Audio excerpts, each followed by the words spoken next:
जब व्यक्ति को सम्मान नहीं मिलता है, व्यक्ति एक ही जगह अटक कर रह जाता है, उसको सफलता नहीं मिलती है, जब व्यक्ति को बार बार अपयश मिलता है, जब व्यक्ति को बार बार टेंशन आता है, वो डिप्रेशन में पड़ा रहता है, चिंता में पड़ा रहता है, तो शिव जी को केवल दो चीज़ें ऐसी चढ़ती है जो हमारे भीतर के क्लेशों को, अशांति को, दुख को, तकलीफ को, कष्ट को हमारे भीतर से निकाल देता है। एक है धतूरा और दूसरे नंबर पर है समी का पत्र। एक धतूरा और दूसरे नंबर पर समी का पत्र। ये जो समी का पत्र होता है, समी का जो पत्ता होता है, इस पत्र में इतनी प्रबलता होती है समी के अंदर कि जैसे कहते हैं समी की जो लकड़ी होती है, अगर वो आगी में डाली जाती है तो वो समी की लकड़ी आगी में लंबे समय तक चलती है, उसकी आग बुझती नहीं है। सारी लकड़ियों की आग जल्दी बुझ जाती है, पर समी की लकड़ी की आग लंबे समय तक चलती है। उसी तरह एक समी का पत्र, जब हमारे भीतर बहुत क्लेश होता है, अशांति होती है, टेंशन होता है, डिप्रेशन होता है, जब मन में अशांति होती है, चिंता होती है, व्याधि आती हैं, तो एक शमी का पत्र जब हम भगवान देवाधिदेव महादेव को समर्पित करना चालू कर देते हैं, तो हमारे भीतर की जो भी तकलीफें हैं, कष्ट हैं, बीमारियां हैं, रोग है, ये सब धीरे धीरे कटना प्रारंभ हो जाता है। एक शमी के पत्र में वो बल होता है, एक धतूरे में वो बल होता है, एक धतूरे में और शमी के पत्र में वो प्रबलता होता है।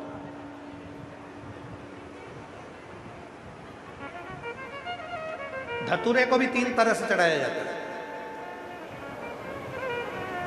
जब घर में बहुत क्लेश होता है, अशांति होती है, तो धतूरे को चढ़ाने के बाद शिव जी पे जल चढ़ाया जाता है। जब कोई घर में बड़ी बीमारी आ जाती है और डॉक्टर ने कह दिया कि इसकी तो ऑपरेशन ही कराना पड़ेगा, इसको कहीं ना कहीं तकलीफ ज़्यादा ही है और ऐसा लग रहा है कि बहुत तकलीफ में जाएगी ये बीमारी, उस समय पर धतूरे में लाल चंदन और पीला चंदन लगाकर शिव जी को चढ़ाया जाता है। और तीसरे नंबर पर जब घर के लोग सब अलग अलग दिशा में जाने लगे, ना ये हमारी सुने ना वो हमारी सुने, सब अलग अलग दिशा में भाग रहे हैं, तब धतूरे के साथ 5 काली तिल को डालकर धतूरे पर शिव को समर्पित करना प्रारंभ किया जाता है, तो सब ठीक होना प्रारंभ। 3 क्रम धतूरे। सारी दुनिया ने उसके लिए कहा कि शंकर जी को अखंड बेलपत्र चढ़ाया करो, टूटी हुई बेलपत्र शिव जी को नहीं चढ़ाना चाहिए। शंकर भगवान को टूटी बेलपत्र नहीं चढ़ती। किसी ने कह दिया शंकर जी को ये नहीं चढ़ता। शिव को जिसने जान लिया कि शंकर हमारा बाप है, हमारा पिता है, जैसे घर के बच्चे अपने पिता के मुख में छोटा सा भी दाना देते हैं तो पिता संतुष्ट हो जाता है, उसी तरह बेलपत्र चाहे कैसा भी हो, वो बेलपत्र जब शिव को दिया जाता है तो वो पूर्ण ही माना जाता है, उसकी पूर्णता माना। कई लोगों का शरीर बेकार हो जाता है, कष्ट हो जाता है, रोग आता है, बीमारी आती है, और वो उसने सुना कि सियोर वाले बाबा ने कहा है कि बेलपत्र चढ़ी हुई खाना चाहिए। अब सियोर वाले बाबा ने क्या कहा कि जब तुम बीमार हो, तकलीफ में हो, तुम्हें रोग है, तब बेलपत्र खाओ। अब कई लोगों की तो आदत हो जाती है कि रोज रोज बेलपत्र खाने लगते हैं, रोज ही बेलपत्र खाने लगते हैं। नहीं, सियोर वाले बाबा ने कहा कि जब तुम्हारा स्वास्थ्य खराब है तब बेलपत्र शिव की चढ़ी हुई प्रसाद के रूप में शंकर जी के सामने से जब बेलपत्र चढ़ी हुई उठाओ तो उनसे कहो, बाबा आप महामृत्युंजय हो, आप मृत्यु को जीतने वाले हो, बाबा मुझे रोग हो गया है, उस रोग को मिटाने के लिए आप औषधि के रूप में ये बेलपत्र दे दीजिए और इस बेलपत्र को औषधि बना दीजिए। जब आप ऐसा कहकर भगवान शंकर को महामृत्युंजय के रूप में बोलकर उनसे औषधि मांग कर लाओगे, तब उस बेलपत्र को खाओगे तो बेलपत्र असर करती है। और एक बात और याद रखना, हम पूरी बेलपत्र को नहीं खा सकते। हो सकता है किसी किसी के मुंह में छार छार हो जाता है, किसी के मुख में कई बार छाले पड़ जाते हैं, किसी के मुंह में स्वाद आना बंद हो जाता है, किसी किसी के मुंह में कुछ खाते हो तो स्वाद नहीं आ पाता। तो जरूरी नहीं कि पूरी बेलपत्र खाओगे। बेलपत्र का एक पत्ते का भी छोटा सा अंश, जितना बड़ा तुम्हारे माथे पर बिंदी लगी होती है, उतनी बिंदी के बराबर भी अगर तुमने बेलपत्र को खाया है तो वो बेलपत्र भी उतना ही असर करेगा जितनी पूरी बेलपत्र। जितनी बड़ी बिंदी अपने माथे पर लगी है उतनी बेलपत्र, उतनी बिंदी के बराबर भी अगर बेलपत्र हम खा रहे हैं तो उतना ही असर करेगा। जरूरी नहीं है कि पेट दुख रहा है तो दवाई का पूरा पत्ता ही खा जाओ, सिर दुख रहा है तो टेबलेट का पूरा पत्ता ही खा जाओ, 12 की 12 गोली खा गया। एक गोली निकालो और उसको खाओ। उसी तरह शरीर में अगर कष्ट है, तुम पूरी बेलपत्र नहीं खा सकते, मुंह में स्वाद नहीं आता, छाड़ छाड़ हो जाता है, मुख में अगर बेलपत्र खाने के बाद तुम्हें स्वाद नहीं आ पा रहा, तो इतनी सी बेलपत्र का टुकड़ा, जितनी बड़ी तुम्हारे माथे पर बिंदी रहती है उतना बड़ा टुकड़ा आप नंदी के पास बैठकर उसको खाना प्रारंभ करिए। वो बेलपत्र भी उतना ही असर करे, उतना ही असर।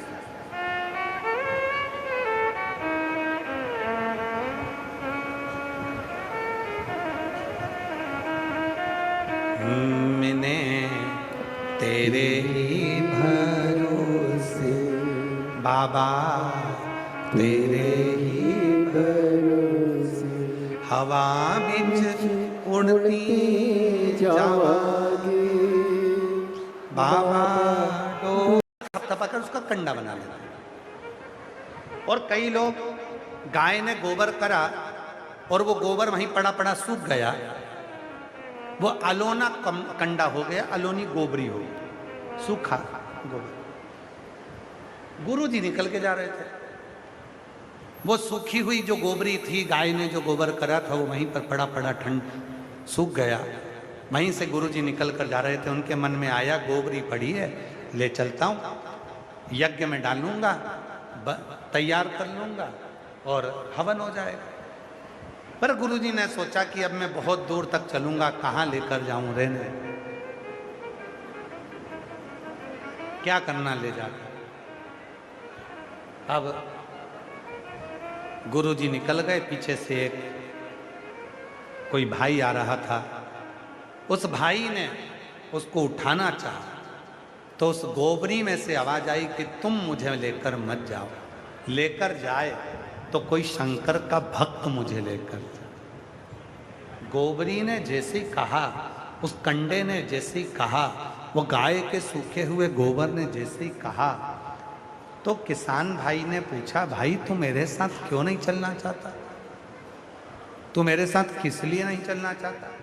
तो वो सूखा हुआ जो गोबर था, जो गोबरी थी, वो गोबरी बोली, भाई तू मेरे को लेकर जाएगा, घर में ले जाकर जलाएगा, मेरे जलने से तू सब्जी पकाएगा, बाद में मेरी राख को ले जाकर बर्तन मांजेगा और फेंक आएगा, और अगर कोई शिव का भक्त मुझे लेकर जाएगा तो यज्ञ की अग्नि में मुझे डाल देगा।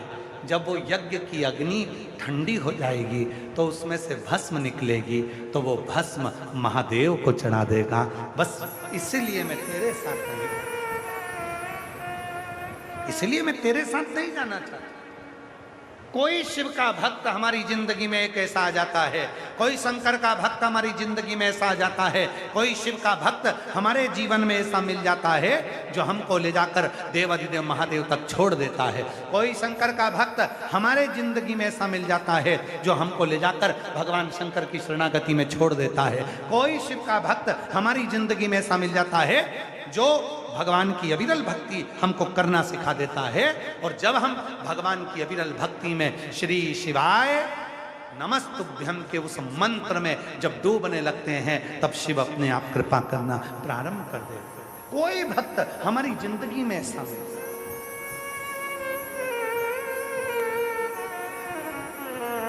अभी हमारे शैलेंद्र जी एक लाइन गा रहे थे भजन की कि कलयुग में शिव युग आया है और गुरुदेव ये तुम्हारा रचाया है।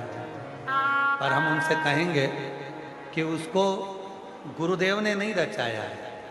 आपको भी शर्म आती है अपने मेहमानों को इस तरीके? एक बात, बाल्यावस्था में पार्वती जी ने तुमरुका जी का भी स्मरण किया।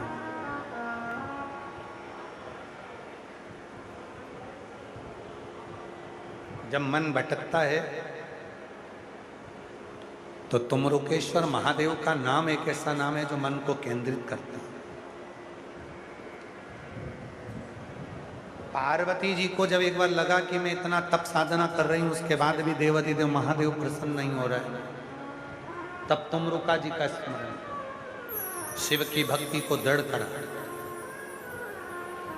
और ऐसी भक्ति दृढ़ी करी, बाबा की कृपा से पार्वती जी को शिव का दर्शन हो गया और पार्वती जी भगवान शंकर की अर्धांगिनी। शिव गौरी शंकर, भगवान शंकर गौरी शंकर के रूप में विराजित। आगे वर्णन आया, माँ जगत जननी जगदम्बा अम्बा पार्वती माता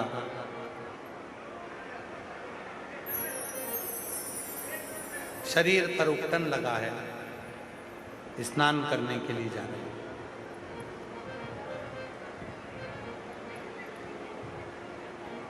उपटन का पुतला बनाया गया, पार्वती जी ने उसमें प्राण दे दिए। एक बालक ने जन्म ले लिया जिसका नाम विनायक। बेलपत्र शिव की चढ़ी हुई प्रसाद के रूप में शंकर जी के सामने से जब बेलपत्र चढ़ी हुई उठाओ तो उनसे कहो, बाबा आप महामृत्युंजय हो, आप मृत्यु को जीतने वाले हो। बाबा मुझे रोग हो गया है, उस रोग को मिटाने के लिए आप औषधि के रूप में ये बेलपत्र दे दीजिए और इस बेलपत्र को औषधि बना दीजिए। जब आप ऐसा कहकर भगवान शंकर को महामृत्युंजय के रूप में बोलकर उनसे औषधि मांग कर लाओगे, तब उस बेलपत्र को खाओगे तो बेलपत्र असर करती है। और एक बात और याद रखना, हम पूरी बेलपत्र को नहीं खा सकते। हो सकता है किसी किसी के मुंह में छार छार हो जाता है, किसी के मुख में कई बार जाते हैं। एक नजारा कि उनका मुख ये भी एक नजारा देता। ये हरियाणा कहे ना, इस हरियाणा ने दिल हर लिया, इस हरियाणा ने मन को हर लिया है। इतना प्रेम, इतनी वात्सल्यता, इतनी करुणता, बच्चा बच्चा टॉफी पानी बिस्कुट आगे दे दे कर खिला रहा, पिला रहा, सेवा कर रहा है। मैं नमन करता हूँ जीजियों आपके स्वभाव को और मंडी के रहने वाले सभी घरोंडा वासियों को मैं दंडवत प्रणाम करता हूँ। यहाँ के मीडिया को भी मैं नमन करता हूँ जो चतुरता से सब चीज़ों पर ध्यान रखकर इस कथा को सफल बनाने का प्रयास कर रही है। सफल शायद हमारे जीवन में ऐसा पहली बार देखने को मिला जो नज़ारा। और मैं कहूँगा करनाल वाले, मैं कहूँगा कुरुक्षेत्र वाले, मैं कहूँगा सोनीपत पानीपत वालों, एक बार दिल्ली वालों आकर दिन में फुर्सत ना मिले तो रात में आकर घरोंडा का एक आनंद देखिए कि घरोंडा में इन सारे व्यापारियों ने मिलकर कितना आनंद कराया। देखो जब सब समाज एक हो जाती है तो कितना आनंद बरसता है। उनको दिखाओ, आओ देखो। वो शिव कृपा करे। और अभी फिर कहकर जा रहे हैं, हे मंडी वालों चिंता मत करना, मेरा भोले बाबा जब तुमको तुम्हारे व्यापार में इतना दे देना, सारी समाजों को जिन जिन ने लगाया है एक एक रुपया, उनको मेरा भोले बाबा दे देना, तो इन जीजियों के लिए एक बार फिर कथा करा लेना।